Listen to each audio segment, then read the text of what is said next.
cantik KLIA ke Putrajaya Central RM9 lebih.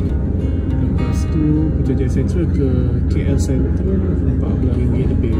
So 20 something. Berbanding dengan naik Express RM55. Kalau boleh tak berhenti lah. Kita pun tak ada rushing apa. So dapat lagi sampai RM20 pas boleh. RM20 ke RM30 lah. Jadi gunakan taktik ni boleh lah. Lepas tu nak makan something kat KL Central.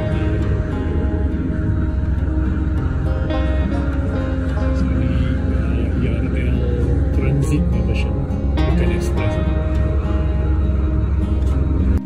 Putrajaya Central. Okay, dah naik tadi, kita turun balik menuju ke KL Central. So dia kira-kira apa, 2 zon lah. Tu yang jadi murah tu. Alright.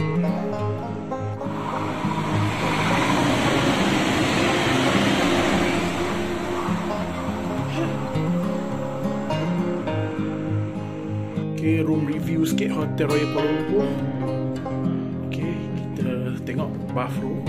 Alright.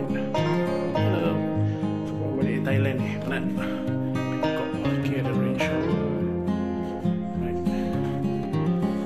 Luas, sangat luas. 28 meter square. Okay, semua ada iron semua ada. Okay, katil king size. Sangat luas.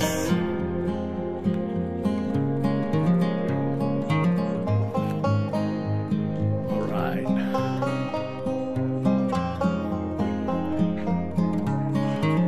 Okay guys, lihat loh.